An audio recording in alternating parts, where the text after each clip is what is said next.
Sudah jelas-jelas ada intelektual-intelektual di barat, di Eropa, di Amerika, ahli kesehatan, dokter, ya, ahli wabah, ahli ekonomi, yang menyatakan bahwasanya apa yang terjadi sekarang ini adalah skandal, Pak. Ini skandal, corona ini skandal. Jadi mereka sendiri sudah menyadari ini masuk lubang ini. Karena para globalis punya niat jahat yang lebih lanjut lagi. Ya. Yang sekarang kita alami sudah pahit, Pak. Yang depan ke depan nanti lebih pahit lagi, Pak. Rancangan mereka demikian. Nah, kita sudah lihat ini, Pak, tapi kita masih aja ngikut.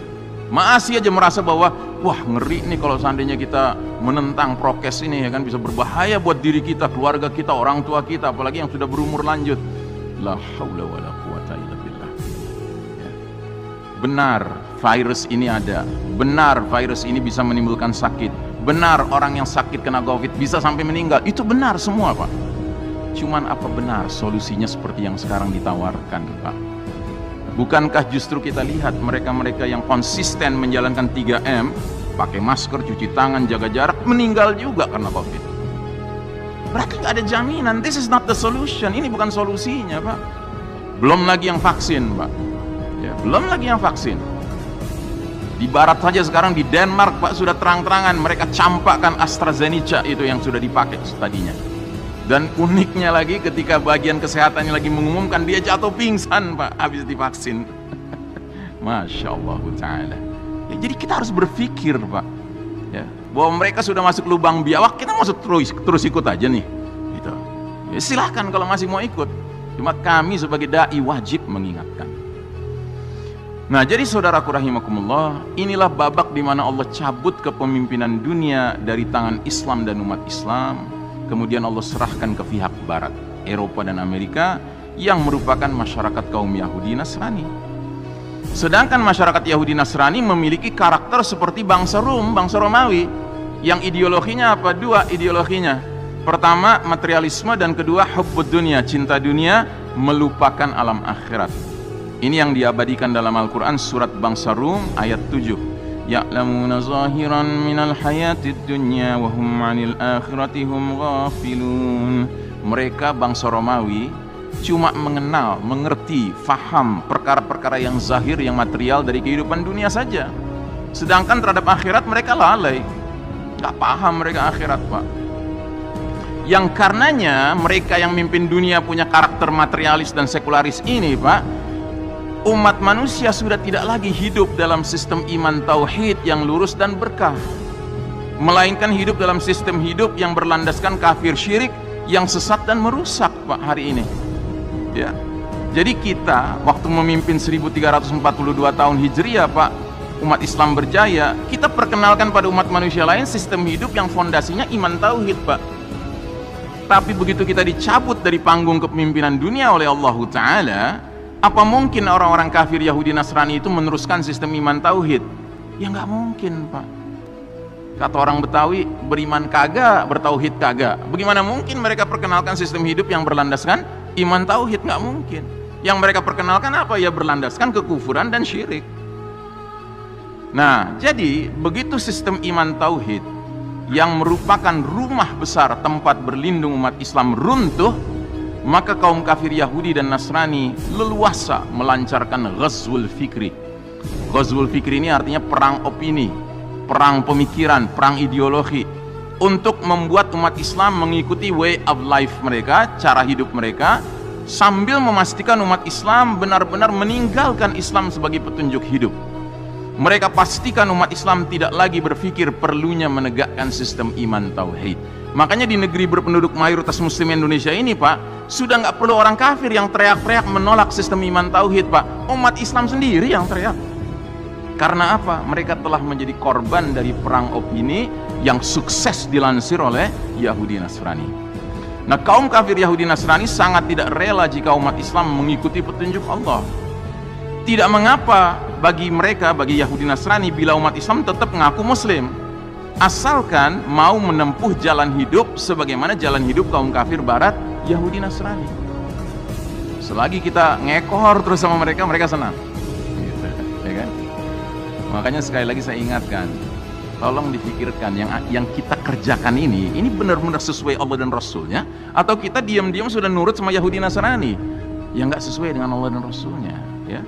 Tolong direnungkan Pak di malam-malam Ramadan ini, ya, karena kita hidup cuma sekali Pak, nggak dua kali, nggak bisa mundur lagi ke dunia untuk mengkoreksi, meralat, nggak bisa Pak, ya. Nah jadi kata Allah, walan tarda ankal yahud walan nasara hatta tattabi'a millatahum. Sekali-kali kaum Yahudi Nasrani tidak akan rela kepadamu Muhammad dan kepada umatmu Muhammad sebelum engkau dan umatmu mengikuti jalan hidup mereka, tata cara hidup mereka. Terus Allah tegaskan, qul inna hudallahi huwal huda. Katakanlah sesungguhnya petunjuk Allah itulah petunjuk, bukan petunjuk Yahudi Nasrani, bukan petunjuk WHO, bukan petunjuk Bill Gates, bukan petunjuk Tedros, ya kan, bukan mereka Pak yang layak kita ikuti petunjuk-petunjuknya, tapi Allah dan Rasulnya. Nah sehingga di ujung ayat ini Allah keluarkan ultimatum Pak, ancaman. Apa itu ancamannya? Wala in ittaba'ta ahwa'ahum ba'dalladzi ja'aka minal ilmi ma laka minallahi min waliyyin wala nasir. Dan jika engkau Muhammad dan umatmu Muhammad masih saja mengikuti keinginan Yahudi Nasrani setelah ilmu kebenaran sampai padamu, tidak akan ada bagimu perlindungan dan pertolongan dari Allah Ta'ala. Jadi pertanyaan besarnya adalah, masihkah kita perlu bertanya-tanya kenapa ya dunia Islam hari ini seperti nggak dapat perlindungan dan pertolongan Allah Ta'ala? Jawabannya ada di tangan kita sendiri Pak. Jawabannya adalah seberapa jauh kita akhirnya mau berpegang teguh, wala, loyal, setia hanya kepada petunjuk Allah, seraya berlepas diri, barok, meninggalkan jalan hidup kaum Yahudi Nasrani. Itu kuncinya Pak. Sehingga kata Allah dalam surat An-Nisa 79, ma asabaka min hasanatin faminallahi wa ma asabaka min sayyi'atin famin nafsik. Apa saja nikmat yang kalian peroleh, hakikatnya datang dari Allah. Sementara apa saja bencana yang menimpa kalian, hakikatnya dari kesalahan diri kita sendiri, ya. Udah dikasih tahu sama Allah jangan ngikutin Yahudi Nasrani, masih aja ngekor, ya. Yang ketiga, ini adalah era penuh fitnah seperti sepotong malam yang gelap gulita, sebagaimana sabda Nabi mengatakan, badiru bil a'mali fitanan ka qita'il lailil muslim. Segeralah kalian beramal sebelum datangnya fitanan, bentuk jamak dari fitnah. Kalau fitnah satu ujian, kalau fitanan banyak ujian sekaligus. Ujian di bidang ideologi, politik, ekonomi, sosial, budaya, pendidikan, militer, medis, farmasi, ya, pertanian, peternakan, semua bidang Pak sekarang ini, ya. Fitnahnya ada. Seperti malam yang gelap gulita. Ya, Nabi mengumpamakannya seperti malam yang gelap gulita. Dan yang lebih mengerikan, fitnah-fitnah yang kita alami sekarang ini Pak, ini makin lama akan makin nanjak Pak, nggak ada cerita makin berkurang. Karena Nabi bersabda dalam hadis berikut ini, fitnah akan kian memuncak hingga keluarnya fitnah Dajjal, yaitu fitnah puncak. Kata Nabi, sungguh fitnah sebagian kalian lebih kukhawatirkan, kutakutkan dari fitnahnya Dajjal. Dan tidaklah seseorang selamat dari rangkaian fitnah tersebut, melainkan dia pasti selamat pula menghadapi fitnah berikutnya. Dan tidak ada fitnah yang dibuat sejak dunia ini ada, baik kecil maupun besar, kecuali untuk menjemput kehadiran fitnah Ad-Dajjal. Jadi sekarang ini kita menghadapi fitnah yang berat nih Pak, ya. Kan sering kita dengarkan, berapa lama lagi nih COVID nih berlaku, ya kan? Nggak lama lah, mudah-mudahan berapa bulan lagi. Maaf Pak, saya bukan pesimis, tapi saya cuma ingin mengingatkan berdasarkan hadis-hadis Nabi bahwa ini kelihatannya bakal panjang Pak. Kalau nggak bisa dikatakan nggak bakal berakhir Pak. Tinggal kitanya mau pilih apa? Pilih terus nurut aja atau kita istiqomah. Kita kembali kepada jalan yang semestinya, sesuai sunnah Nabi kita tegakkan kembali. Karena nyatanya di masjid lain bisa Pak. Kenapa di masjid kita nggak bisa? Ya, bisa.